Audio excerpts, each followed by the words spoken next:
हाँ तो बच्चों देखेंगे हम लोग चैप्टर 8। चैप्टर 8 का नाम है गुणनखंड एवं बीजीय व्यंजकों का भाग। गुणनखंड एवं बीजीय व्यंजकों का भाग, ये चैप्टर 8वां है। चलिए देखते हैं इसमें क्या पढ़ना है। हेडिंग डाल लीजिए, एक्सरसाइज 8 गुणनखंड एवं बीजीय व्यंजकों का भाग। सबसे पहले आप लोग जानबे करते हैं कोई भी चैप्टर पढ़ाने से पहले थ्योरी पढ़ते हैं हम लोग। तो देखेंगे theory of exercise 8A। Heading डालिए। अब आता है सार्वगुणनखंड। अब आता है सार्वगुणनखंड। सार्वगुणनखंड किसको कहा जाता है? सार्वगुणनखंड किसको कहा जाता है? सार्व का मतलब होता है सभी में, गुणनखंड का मतलब होता है शामिल हो चाहे गुणनखंड हो। जैसे अगर आप लोगों के पास, सबके पास देखा जाएगा तो किताब होगा, सबके पास मैथ का किताब होगा, सबके पास ये वाला गणित पक्का होगा, तो ये आप लोगों में सार्वगुणनखंड के रूप में है। ये खोजा जाएगा तो लगभग सबके पास मिलेगा। जो सबके पास शामिल हो, सब में शामिल हो, उसी को सार्वगुणनखंड कहा जाता है। क्या कहा जाता है? सार्वगुणनखंड। जो पद सभी पदों में गुणांक के रूप में रहता है उसे सार्वगुणनखंड कहते हैं। जो पद सभी पदों में गुणांक के रूप में रहता है उसे सार्वगुणनखंड कहते हैं। सब में रहेगा। जैसे कोई बोलेगा कि 2x और 3x स्क्वायर का सार्वगुणनखंड क्या होगा? 2x और 3x स्क्वायर का सार्वगुणनखंड क्या होगा? देखेंगे कि इसमें दोनों में क्या शामिल है। दोनों में शामिल होगा वही सार्वगुणनखंड होगा। तो यहां पे देखोगे ये 2x है और ये 3x स्क्वायर है। अंक तो शामिल नहीं है क्योंकि 2 के पहाड़ा में ना तो 3 आता है और न तो 3 के पहाड़ा में 2 आता है, यानी कि अंक से तो इक्वलिटी मार गया। अब चर देखेंगे, चर यहां पे x और यहां पे भी x, तो सार्वगुणनखंड क्या हो जाएगा इसका? बात समझ में आया?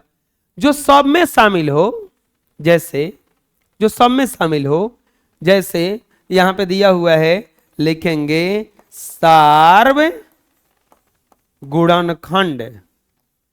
सार्वगुणनखंड बराबर क्या हो जाएगा इसका? x।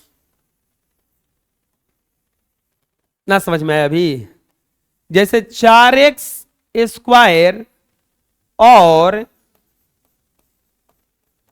8xy का सार्वगुणनखंड कोई पूछेगा क्या होगा? ऐसन पद खोजना है बालक, ऐसन पद खोजना है कि जो दोनों में शामिल हो।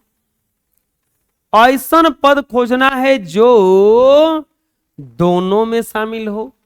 4x स्क्वायर है, ये क्या है? 8xy। बबुआ 4x स्क्वायर है, ये क्या है? 8x। तो दोनों में पहले अंक देखेंगे शामिल है का? 4 4 के पहाड़ा में 8, यानी कि एगो हो जाएगा 4 खुद, 4 दोनों में है ना। अब अगला क्या होगा? ए में x स्क्वायर है, ए में x है, तो x इसमें भी है, x इसमें भी है ना, तो इसका सार्वगुणनखंड क्या हो जाएगा? 4x। बात समझ में आया? आए? दूसरा देखते हैं अभी, तीसरा।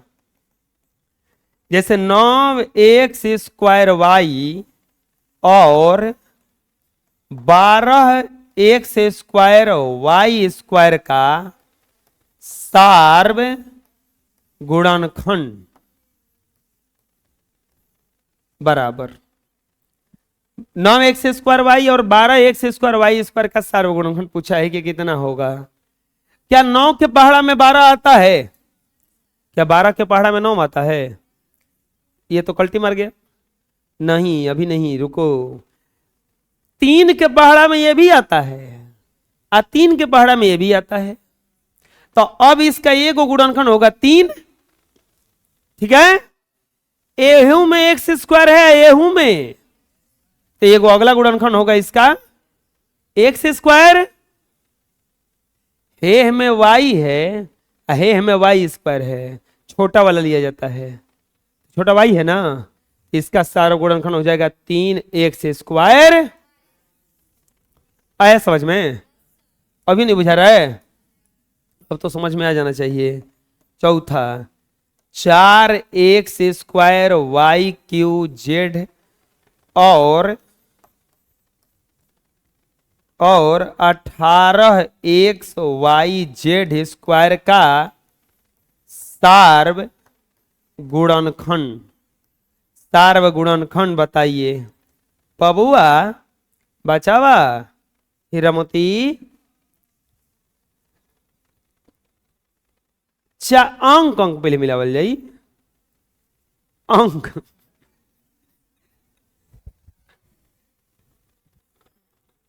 हाँ तो प्यारे बालक हीरामती, 2 एक्स वाई जेड आया होगा, है बोलो यस। उतार लो, तू नहीं बोली रे, बोल यस।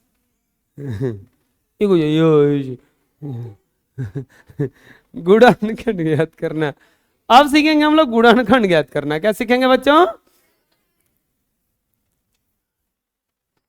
बच्चे बन के रहो, बुझा रहे ना? एक बात और बताते हैं, बच्चे बन के रहोगे ना मतलब समझ में आ रहा है? शरारती बच्चा, कुछ कुछ करते रहो, है बर्बाद हुई तो हो ही ना, चल। गुणनखंड ज्ञात करना, A X square plus B X plus C के रूप वाले बहुपद का गुणनखंड ज्ञात करना। चलिए लिख लीजिए।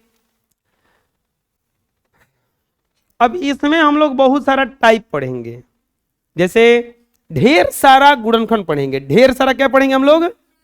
गुणनखंड पढ़ेंगे। अब बहुत आसान है, क्या है?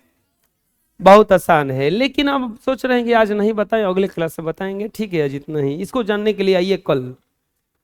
और हाँ, वो अगर आप इसको सही से नहीं पढ़े तो आपका 8वां बर्बाद हो गया, 9वां क्लास बर्बाद हो जाएगा, 10वां बर्बाद हो जाएगा, जीवन बर्बाद हो जाएगा। अगर आप जीवन को बर्बाद होने से बचाना चाहते हैं तो इसको ध्यान से समझें। ठीक है?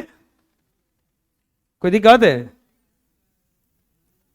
आप जाके जिससे पूछना किसी से, अगर वो गुणनखंड जानता होगा तो उसका जीवन सफल होगा, अगर गुणनखंड नहीं जानता होगा तो उसका जीवन बर्बाद होगा।